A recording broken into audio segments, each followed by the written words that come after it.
Absolument. Il était prévu que nous soyons trois, et je dois excuser Maurice Gauthier, victime d'un accident de santé, qui ne sera pas là. Alors Catherine, présidente du CERA, Centre régional d'archéologie d'Alette, depuis longtemps, association fondée par Loïc Langouette, à qui elle a succédé. Elle a également succédé en tant qu'aviatrice archéologue aérienne. Maurice Gauthier exerce ses activités à partir de l'aérodrome de Rennes-Saint-Jacques, Catherine de Dinan. Il en manque un troisième, Patrick Nass, qui lui vole à partir de Pontivy. Moi, je suis le pilote de Maurice, et ça fait, nous quatre, ça fait 35 ans qu'on survole le massif armoricain.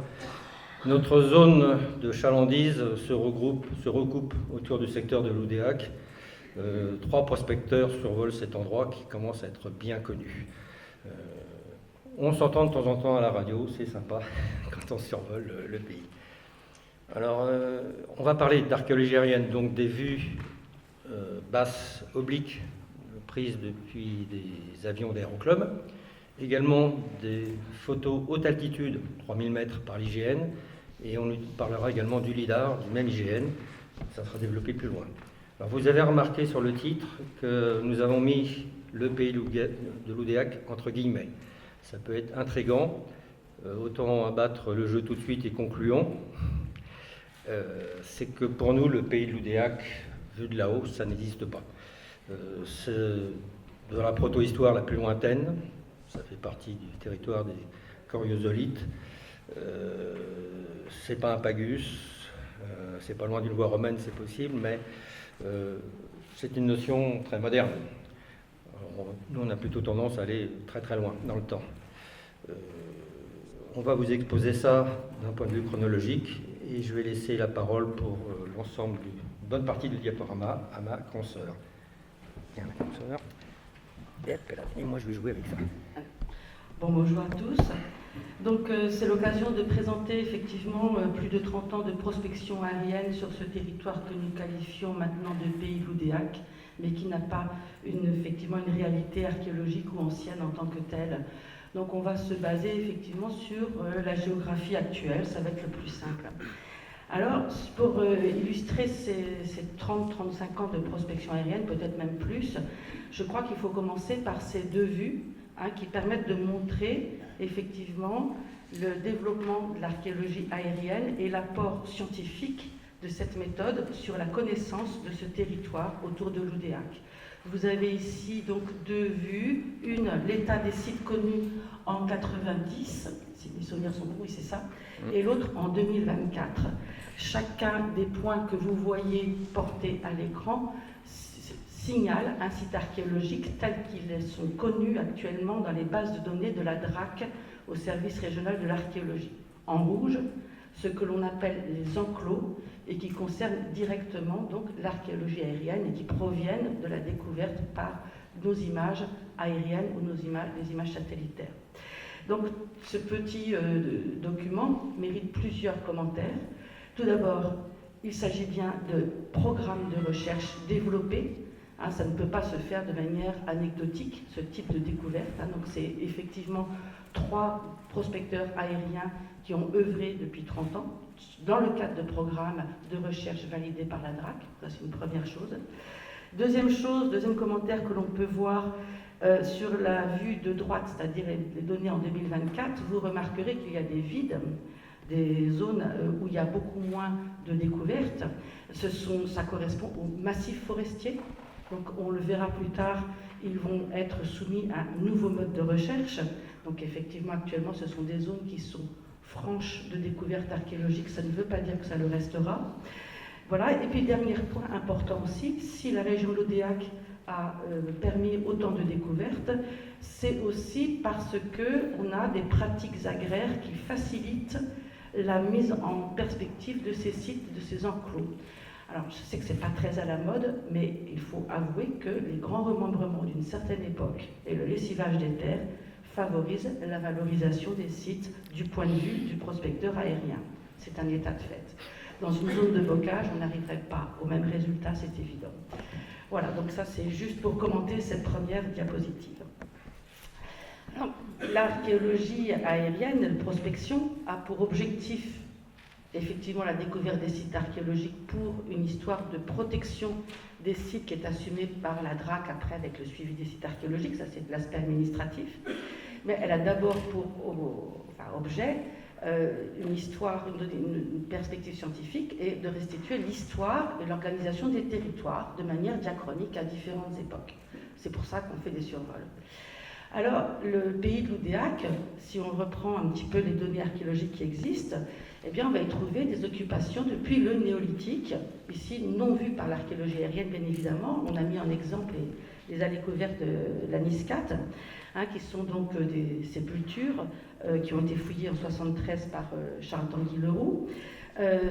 Simplement pour rappeler que le peuplement débute dans ce territoire depuis le néolithique, et très probablement bien avant. Si l'on prend en compte l'ensemble des découvertes au niveau de la Bretagne sur le néolithique moyen et le néolithique ancien, eh bien on va avoir une possibilité effectivement un jour de tomber sur des sites de ces périodes plus anciennes, des peuplements sédentaires.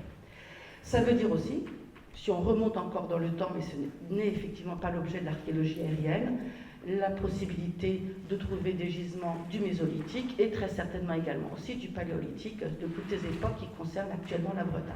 Donc considérons que le peuplement de ce territoire est très ancien, mais que notre première manifestation matérielle connue, ce sont éventuellement ces allées couvertes ou les menhirs qu'on peut identifier à droite et à gauche.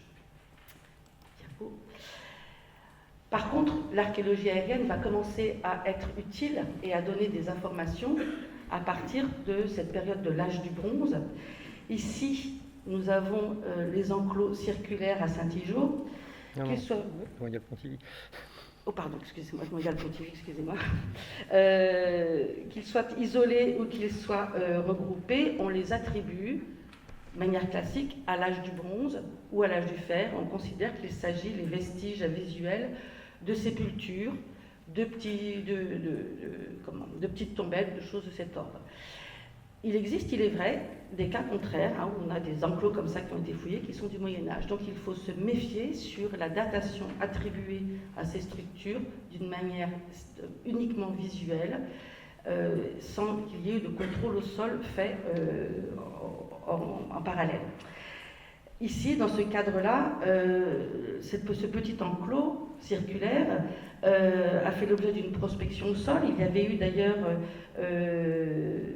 des haches à talons qui avaient été retrouvées par l'agriculteur pas très loin de cet enclos. Donc les haches à talons, je rappelle, c'est le bronze moyen. Madame Claudine Bernard, qui fait de la prospection avec détecteur de métaux, a également trouvé sur ce secteur 46 haches à douille montrant un dépôt du premier âge du fer. On sait maintenant que les haches à douille sont des objets du premier âge du fer. Et puis sur la photo, vous voyez, donc ça a généré une fouille. Vous avez Maurice Gauthier qui est en train de dégager ici les ultimes haches d'un dépôt dont une partie ont été retrouvées dans les labours et l'autre partie encore en place, validant effectivement l'ancienneté du site. Voilà. Autre diapo, autre exemple, où on a affaire à quelque chose de très particulier. Vous avez d'abord un enclos vu en prospection aérienne de forme quadrangulaire qui, à la fouille, va se révéler être un enclos gallo-romain, mais à côté duquel les fouilles archéologiques réalisées dans Cargoire entre 2000 et 2005 par Yves Ménez, Mariva Gabillot et Muriel Philly ont permis la découverte d'un dépôt du bronze moyen avec des épées en quantité et puis un chaudron du type atlantique que l'on va retrouver, qu'on peut visiter actuellement au musée des Champs Libres à Rennes. Voilà. Autre exemple de site réputé ancien, donc le site de Kerbras à Moustoir, photographié par Patrick Nass, totalement atypique. Elle est composée d'un système d'enclos fossoyés curvilinéaires de plus de 4 hectares. Vous apercevez 3, fossés sur la partie droite du cliché, dont un fossé central plus fin pourrait être interprété comme une palissade. Cet emploi est atypique parce qu'en général, on n'a pas ce type de dispositif de revue, on n'a pas non plus ce type de surface. On propose actuellement de le rattacher à la fin de l'âge du bronze, peut-être au début de l'âge du fer, avec en partie centrale une zone plus restreinte qui correspondrait à l'habitat. Ce cliché permet aussi d'évoquer le travail nécessaire après la prise de vue, la photographie aérienne, qui est le redressement vertical du cliché aérien de manière à établir le plan topographique tel qu'il vous est représenté ici. De préférence, maintenant, avec géoréférencement si possible. Diapo. Autre exemple ici, où vous avez affaire sur des maïs, avec une croissance des maïs qui reste plus vert, une ferme de l'époque gauloise, avec au centre un enclos plus petit, sans doute la zone résidentielle, et puis autour, les deux fossés curvilignes encadrant effectivement cet espace avec une entrée bien identifiée au nord. Sur le côté, ici, vous avez un petit carré qui correspond probablement à une zone funéraire associée à la famille qui occupe cet espace. Ah, regarde si ça marche. Sur ce site, les contrôles au sol, et c'est très courant, n'ont livré absolument aucun matériel dateur. Autre exemple de site associé aussi à ce comptage du fer, je reprends Saint-Igeau, voilà ici, donc ce grand système fossoyé avec une entrée encadrant un chemin, probablement, au centre une zone plus restreinte qualifiée comme zone d'habitat, et puis autour, fort probablement, des secteurs on va dire d'usage utilitaire encadrant l'habitat. Donc le dessin qui a été proposé à droite permet d'évoquer l'insertion dans le paysage effectivement de ce type d'habitat de comptage du fer en Bretagne, dans un paysage déjà semi-ouvert ou en tous les cas largement défriché. Allez. Le cliché suivant va me permettre d'évoquer une évolution dans notre méthode d'investigation, qui est l'arrivée, la mise en ligne des clichés aériens de l'IGN il y a déjà maintenant quelques années, et qui ont permis effectivement de corréler les vues d'avion en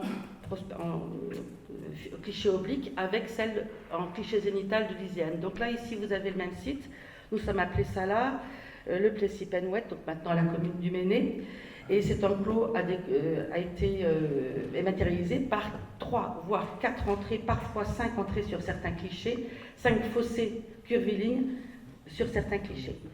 On propose ici aussi une datation du premier âge du fer avec la forme circulaire, tout en gardant énormément de distance sur cette proposition chronologique. Une prospection au sol aussi, ici, n'a absolument rien donné. Diapo.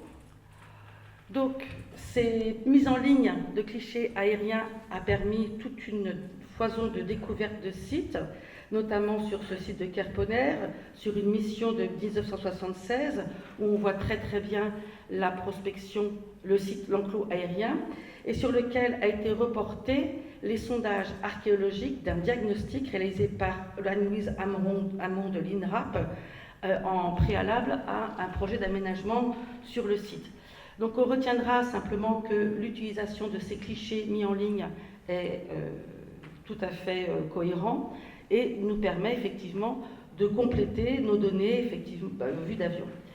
Alors, petite ouverture sur la pratique archéologique.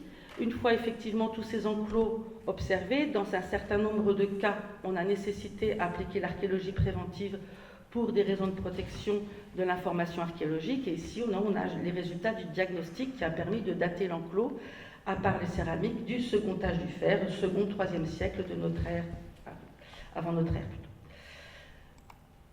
Autre exemple d'utilisation de ces prospections aériennes, donc nous sommes à Merdrignac, sur le site de Poilat. Vous avez dans ce champ de maïs d'abord visible une trace verte foncée très marquée qui forme une espèce de courbe. Il s'agit du cadastre napoléonien auquel on peut associer les traînées blanches que vous avez de part et d'autre, qui sont également aussi les vestige en fait du cadastre napoléonien avant remembrement. Mais au-delà de ces éléments, on observe et à gauche et à droite des enclos quadrangulaires. Je ne sais pas si vous les voyez bien. Non, voilà, en dessus.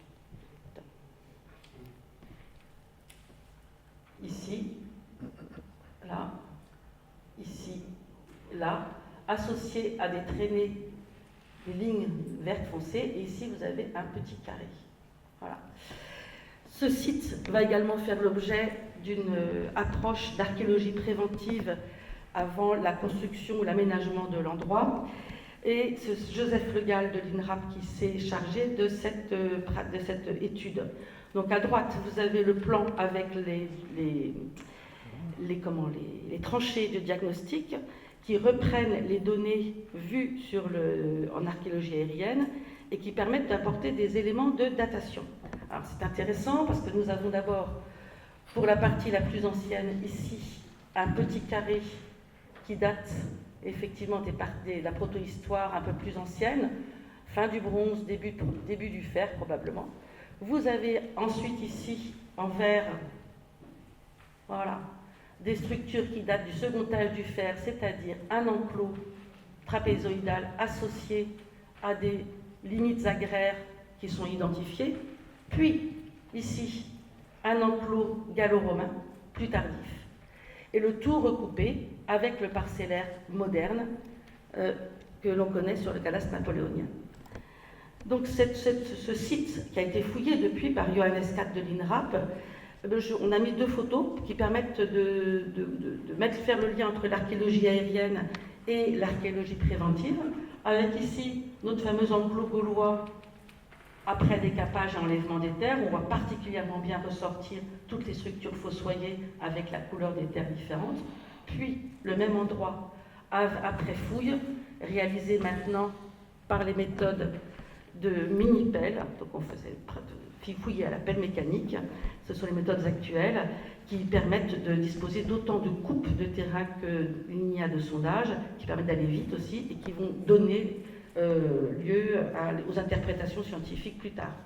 La fouille vient d'être finie, donc on n'a pas encore les résultats du rapport de fouille. Diapo. Pour l'époque gallo-romaine, on va trouver également nombre d'éléments, essentiellement en structure d'enclos fossoyés. Donc là, vous avez la partie centrale d'un habitat, on le voit bien, entouré de fossés, de parcellaires et d'organisation agraire du territoire. Diapo.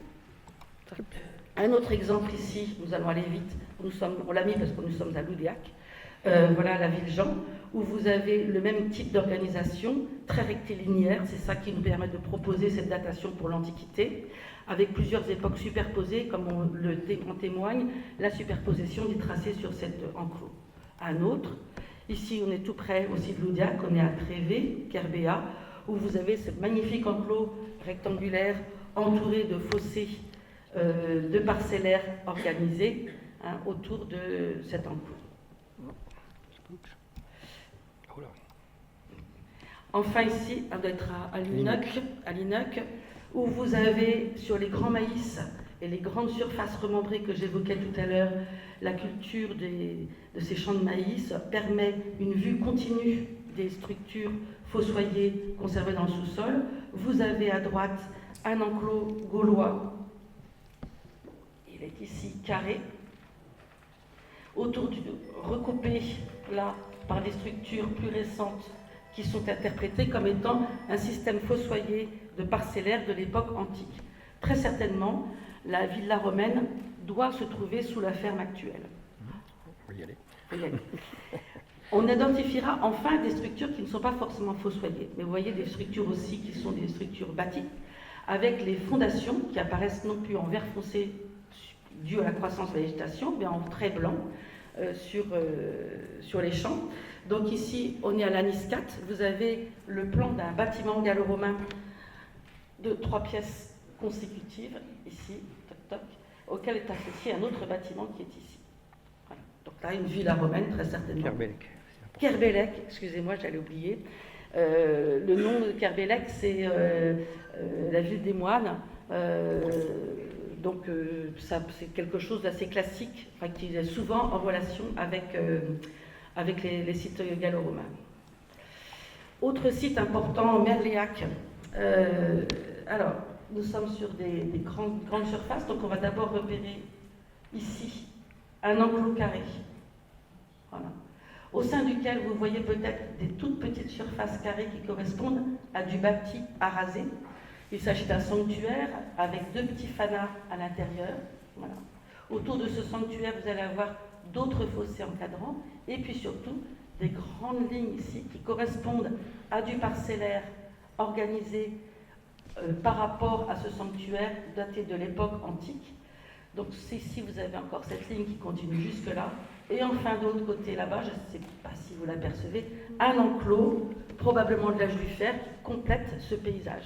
Donc nous arrivons actuellement dans plusieurs cas, à sortir des éléments d'organisation paysagère sur ces territoires et pas seulement des notions d'habitat. D'accord ? Petite voie romaine. Et enfin, pour finir l'époque antique, ces prospections permettent effectivement la découverte des voies romaines. Ici, il s'agit de la voie romaine Corsol-Carhaix, donc c'est sans doute un des axes majeurs qui traverse la Bretagne, 20 mètres de largeur de chaussée. Elle est surtout visible soit par les fossés bordiers que vous avez ici sur la commune de Lenfin, ou alors, au contraire, par les bermes latérales de la voie sur le cliché aérien sur la colline de la Armois.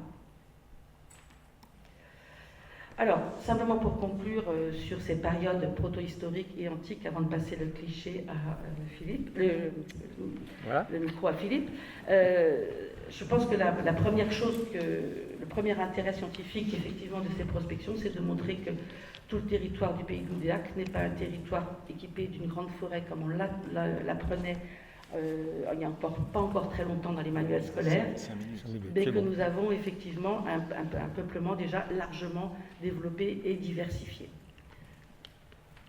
Voilà, donc vite fait, bien fait, on va terminer avec le Moyen-Âge. Malheureusement, d'avion, on n'a pas la chance dans ce secteur de découvrir beaucoup de vestiges très importants. La première mention de l'Oudéac, c'est quelque part entre 1014 1050 et avant 1060. C'est une ferme qui s'appelle Kermelenang est mentionnée dans la paroisse de Loc d'Enac. Alors, ce n'est pas une paroisse en Loc miné. D'après Bernard Tanguy, au contraire, ça indique la désinence en Ac, une formation gallo-romaine, mais de là-haut, on voit rien du tout. Il y a une ville par là-dessus. Il faudrait peut-être enlever la ville, mais ce n'est pas l'ordre du jour.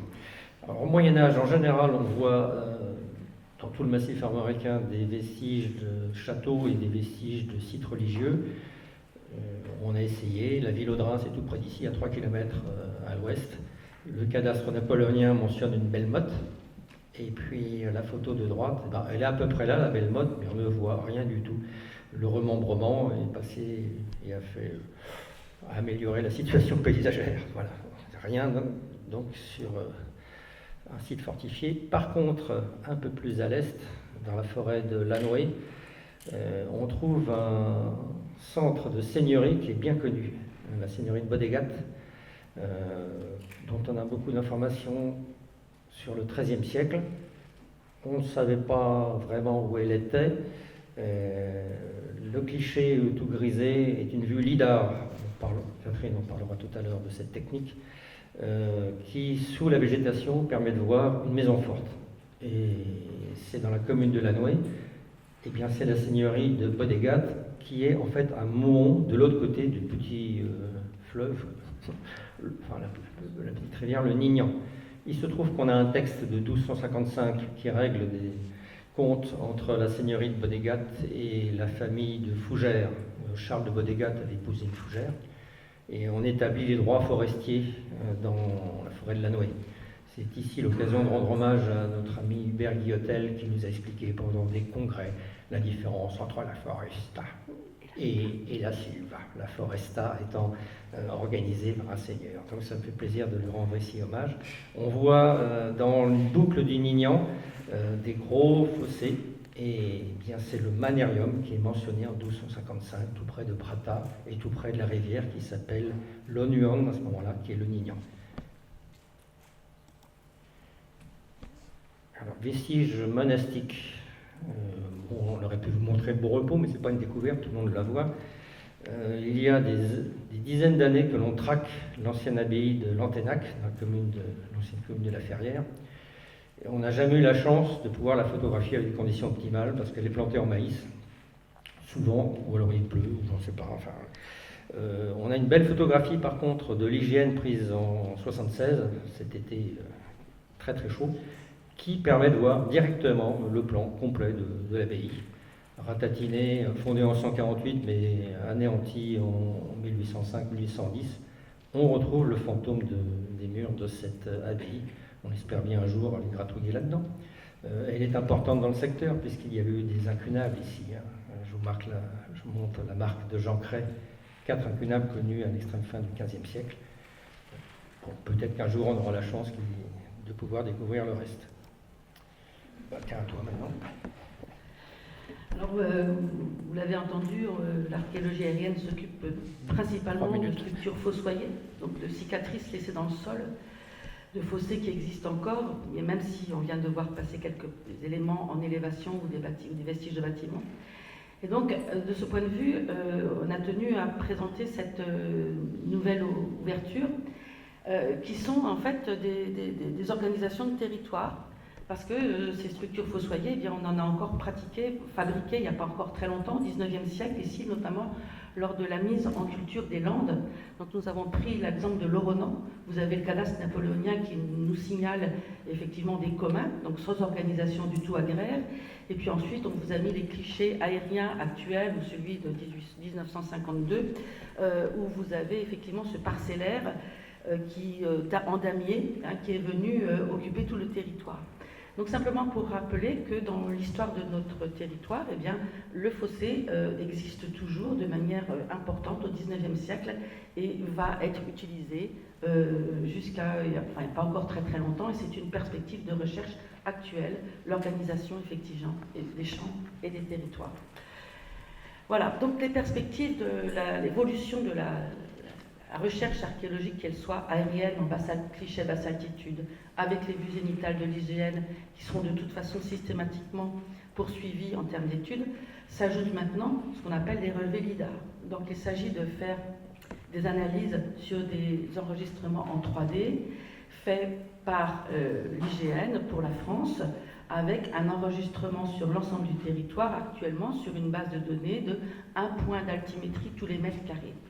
Ce qui permet quand on dispose du matériel nécessaire, c'est un petit peu de matériel informatique performant pour s'en servir, ce qui permet de traiter ce qu'on appelle ce nuage de points enregistrés en 3 dimensions et d'obtenir des images en 3 dimensions, duquel on peut sortir des plans ici en 2 dimensions, si je suis compliqué dans les explications, j'y reviendrai au moment des questions, et qui permettent d'avoir effectivement ces données qui apparaissent. Alors pourquoi c'est très important ? Parce que ces systèmes de LIDAR passent au travers de la couverture végétale et est notamment le moyen qui va être utilisé très prochainement pour explorer l'archéologie de tous les massifs forestiers. Vous savez, les zones qui étaient restées sans information archéologique sur la première diapo. Mais c'est par ce moyen-là qu'on va commencer effectivement à repérer l'ensemble des données encore conservées sous ce massif. Et ce, ici, avec des problèmes de topographie conservés. C'est ça aussi qui est fondamental. Je termine par une dernière perspective tout à fait innovante, une nouvelle technique de prospection, voilà, que vous ne connaissez pas. Ça, c'est dans la commune de Trévé, où cet été, la pauvre génisse Ukraine a eu le malheur de se fracturer, de démolir la pauvre un souterrain gaulois. Elle est restée sur place, hélas pour elle. Autrefois, c'est-à-dire au début des années 60, lorsqu'il y a le remembrement, c'était les tracteurs qui passaient sur les souterrains gaulois. Mais maintenant, nous allons réaliser l'union de l'archéologie et de l'agriculture dans le pays de l'Odéac. Nouvelle technique. Et on vous remercie de votre attention.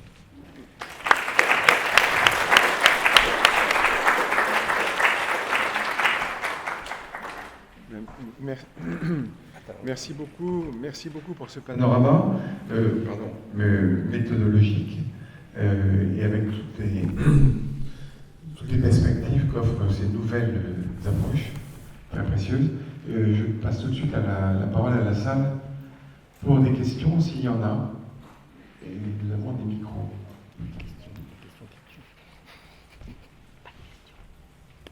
Anéanti, ainsi quand même. Monsieur Bourdec.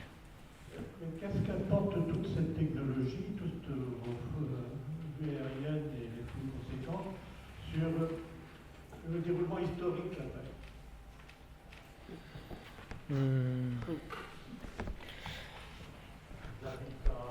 Bah oui, alors, il y a l'habitat.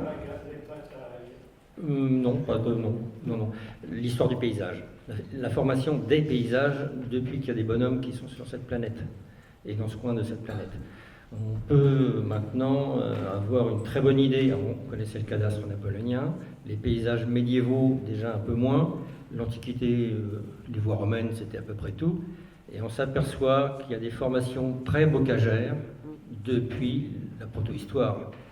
Et autre point important, tout à l'heure on a dit que les forêts, la forêt centrale c'était du mythe, c'est enterré, effectivement. La péninsule est peuplée depuis extrêmement longtemps et très densément, depuis l'âge du bronze au bas mot. Je réponds comme ça? Très bien.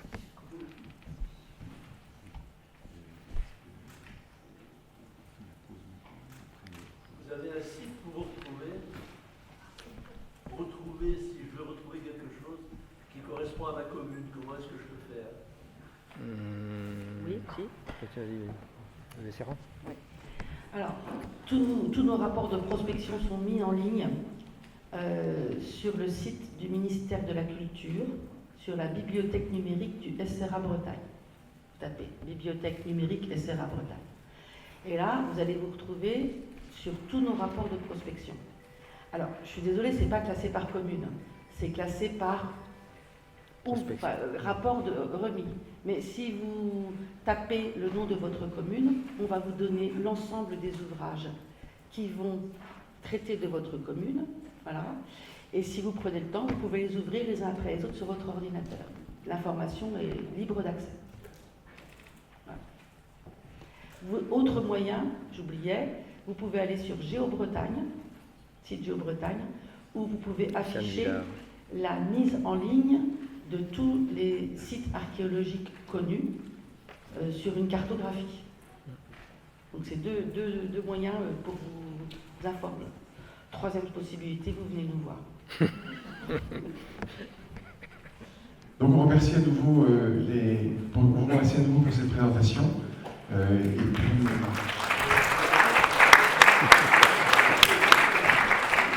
on fait une courte pause et on vous rappellera pour la prochaine présentation. Merci beaucoup.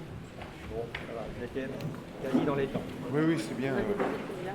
On a pas entendu.